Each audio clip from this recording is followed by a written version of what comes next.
Hello. Welcome to my first After Effects tutorial. Today, I'll show you the basics of matte painting in film. Hope you like it. I started in Photoshop first. And have all assets in different layers. I changed the blending mode of the moon and the Mars to screen so they can blend into the sky.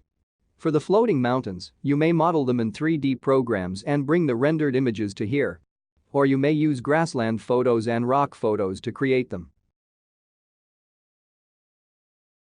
The biggest island is composited of several layers in a folder, so you may move all components together. Then, I drop the PSD file into After Effects. In the import setting, choose composition, retain layer sizes so it can keep the Photoshop layers. The whole Photoshop project will be imported as a composition. And the composition holds the same layers that you created in Photoshop. The composition also has the same dimensions as your Photoshop project. If you created a folder in your Photoshop project, it will be replaced as a composition, with all layers retained. Any changes in the sub-composition will be updated to the main composition immediately.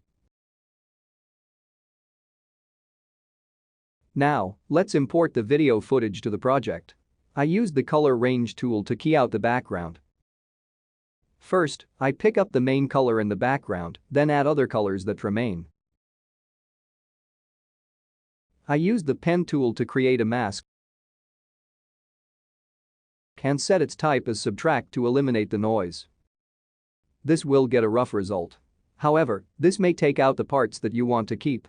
To get those parts back, on the duplicated layer, I used the pen tool to create a mask as well and set the type as add. Combine these two layers, you should have a good result.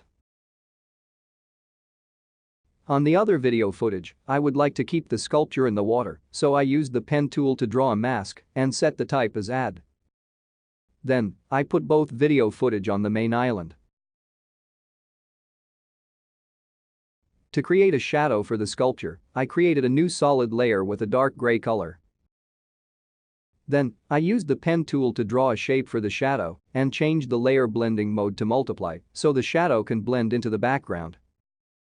I increased the mask feather to smooth the shadow. Then, in the main composition, I changed the positions of the floating islands and created keyframes to save that change. For the water, I used ocean video footage to overlap with the concept image. Create a mask to crop the sky. Then, change the layer blending mode to screen so the water can blend into the concept image. I created a new composition for the final render and set the dimensions as HD 1080. In the final render, I moved the whole scene to simulate the camera movement. That's it.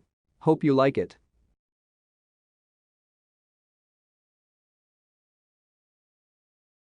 Subscribe and learn more